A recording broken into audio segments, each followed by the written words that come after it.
میں آپ سے سب سے بلکہ پوچھنا چاہوں گا واٹس یور فیوریٹ ذکر؟ ویسے تو بہت سے اذکار ہیں لیکن واٹس یور گو ٹو ذکر کہ جب آپ فری ہوں اور آپ آڈینس کو بھی بتانا چاہیں کہ جی ہاں یہ آئی لو دس ذکر. اچھا علی بھائی میں آپ کو بتاؤں کہ ایک پریکٹس جو میری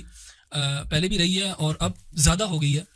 وہ یہ ہے کہ جب بھی میں ذکر کرنا شروع کرتا ہوں نا اللہ سبحانہ و تعالیٰ کا تو میں استغفر اللہ اور اللہم اغفر لی سے آگے نہیں جا پاتا. کیونکہ میں نا میرا دل کرتا ہے اللہ سبحانہ تعالیٰ کا ذکر کرنا, اور میں اپنا محاسبہ جب کرتا ہوں نا کہ میری عبادات کا, نماز کا جب میں محاسبہ کرتا ہوں تو میں استغفر اللہ اللہم اغفر لی سے آگے نہیں جا پاتا. کہ میں اللہ تعالیٰ کا استغفار کرتا رہتا ہوں کہ اللہ تعالیٰ مجھے معاف کر دے, تاکہ میں اس کے بعد چاہتا ہوں کہ میں سبحان اللہ, الحمدللہ, اللہ اکبر, لا الہ الا اللہ, اور رسول اللہ صلی اللہ علیہ وسلم کے اوپر بھی درود, اللہم صلی علی محمد. لیکن میں نے recently I find myself just saying اللہم اغفر لی, اللہم اغفر لی یا استغفر اللہ. تو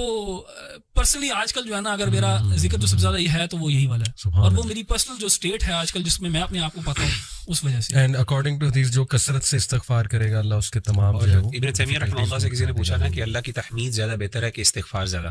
تو آپ نے اس کی بڑی پیاری مثال دی. آپ نے کہا کہ جب آپ نے کسی کو کسی جگہ پہ پرفیوم لگانا ہو کسی کپڑے کو تو سب سے پہلے you have to wash it. So اس کی پرفیوم تو تحمید اللہ کی تو وہ ایک خوشبو ہے, اور آپ کی گندگی جب تک صاف نہیں ہوگی تو سبحان اللہ, یعنی استغفار کئی دفعہ پریسیڈنس رکھتا ہے. اور سبحان اللہ امیزنگ ایگزامپل. اچھا while I agree with what Ahmad بھائی نے کہا ہے,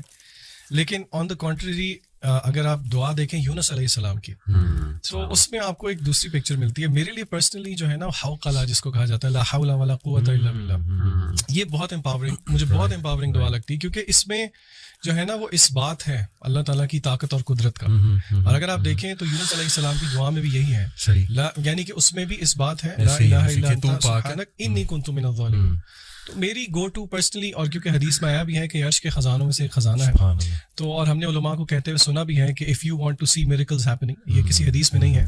تو ٹرائی لا حول ولا قوت الا باللہ 100 دفعہ نہیں, وہ کہتے ہیں 500, 1000, 1500, 2000 دفعہ کر کے دیکھیں تو صحیح, پھر دیکھیں کہ آپ کی زندگی میں کیا جو ہے نا معجزے ہوتے ہیں. اچھا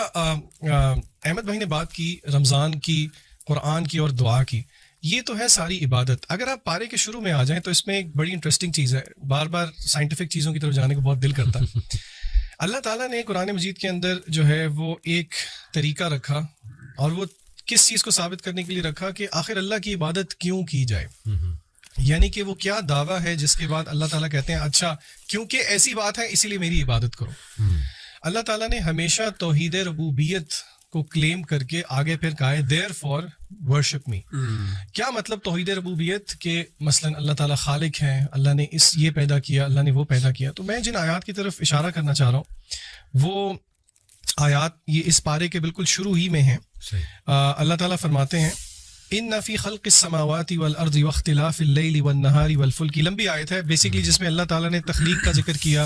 آسمان اور زمین کا, دن اور رات کے ہیر پھیر کا ذکر کیا, کشتیوں کی جب وہ دریا پہ چلتی ہیں لوگوں کو فائدہ دیتی ہیں, آسمان سے جب بارش برستی ہے, یعنی کہ it is the manifestation of Allah تعالیٰ کریشن. اور اسی طرح اور سورہ بقرہ کے شروع میں بھی اللہ تعالیٰ نے جب کہا یا ایھا الناس اعبدوا ربکم کہ اللہ کی عبادت کرو, اس کے آگے پھر اللہ تعالیٰ نے جو دلائل دیے وہ ربوبیت کے دیے. تو اس سے ہمیں ایک جینیسس آف فیتھ کا پتہ لگتا ہے کہ کس طرح اللہ تعالیٰ ہمیں الوہیت کی طرف لے کے جانا چاہتے ہیں کہ ہم اللہ کی کریشن پہ غور کریں.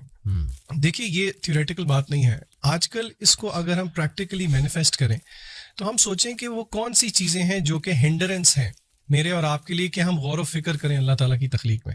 آپ کو یاد ہوگا پچھلے سال ہم ایک ٹرپ پہ گئے تھے سب اکٹھے, اور اس ٹرپ پہ ہم نے کیا کیا تھا, ڈیجیٹل ڈی ٹاکس کیا تھا,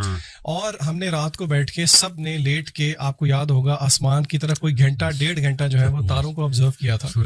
اور ہم سب نے ایگری کیا تھا کہ اس طرح ٹائم نکال کے اللہ کی کریشن کو شاید ہی ہم کبھی آبزرو کر لیں. تو ہم اپنے بہن بھائیوں کو یہ مشورہ ضرور دیں گے کہ آپ کبھی نہ کبھی اپنے آپ کو تھوڑا سا کٹ آف کر کے اس پہ غور و فکر ضرور کریں, کیونکہ اللہ تعالیٰ نے اس کو دلیل بنایا ہے اپنی الوہیت کے لیے. تو I think this is very empowering. ویسے یہ جو ربوبیت آپ نے بات کی, اٹس اے بیوٹیفل کانسیپٹ. اس کو اگر تھوڑا سا اور ہم آڈینس کے لیے ایکسپلین کر دیں تو بڑا امپاورنگ ہوگا کہ ایگزیکٹلی توحید ربوبیہ میں کیا کیا جو ہے وہ آتا ہے. میرے خیال سے شیخ مغیرہ سے میں ریکویسٹ کروں گا کہ آپ ربوبیت پہ تھوڑا سا ذرا ایلیبوریٹ الیبوریٹ کر دیں پلیز. جی اس میں نا توحید ربوبیت میں بنیادی طور پہ ویسے تو اللہ تعالیٰ کا خالق مالک ہونا 3 بڑی چیزیں ہیں کہ اللہ خالق ہے اور دوسرا اللہ مالک ہے, یعنی whatever Allah is created Allah کی وہ ڈائریکٹ پوزیشن میں بھی ہے اور اللہ کے ڈسپوزل پہ بھی ہے, اور تیسری چیز اللہ قدیر بھی ہے. یعنی یہ 3 الملک والقدرہ اور ایک خلق, یہ 3 بڑی کوالٹیز عام طور پہ توحید ربوبیہ کے اندر کوٹ کی جاتی ہیں. یعنی اللہ تعالیٰ نہ صرف خالق ہے, اللہ آنر بھی ہے, اور اللہ کے پاس نہ صرف اللہ خالق ہے تو اللہ کے پاس ایک نیچرل رائٹ بھی ہے, اور تیسرا اللہ کا ڈسپوزل بھی ہے, یعنی اللہ کے مرضی کے مطابق کچھ پتہ ہل بھی نہیں سکتا. یہ 3 کوالٹیز جو ہیں یہ پرائمریلی ایک توحید ربوبیت کا کانسیپٹ ہے, اور میں سمجھتا ہوں جس بندے کے اندر توحید ربوبیہ کا کانسیپٹ صحیح معنوں میں انٹرنلائز ہو جائے نا, وہ کبھی بھی شرک نہیں کر سکتا, کیونکہ توحید ربوبیہ necessarily necessitates actually in fact to الوہیہ. اور یہی اللہ تعالیٰ نے ہمارے ہاں عام طور پہ بعض دفعہ یہ کہہ دیا جاتا ہے کہ توحید الربوبیہ بندے کا پرفیکٹ ہے, توحید الوہیہ نہیں صحیح. اس میں جو محققین کی رائے وہ یہی ہے کہ توحید الربوبیہ اگر ایگزمپلری ہو تو it should necessarily lead to توحید الالوہیہ, اور جو بندہ ایکچولی میں انٹرلائز کرے کہ مالک بھی اللہ ہے, خالق بھی اللہ ہے, اور قدرت بھی اللہ کی ہے, تو یہ ساری چیزیں باقی why is anyone a third person worthy of worship in that.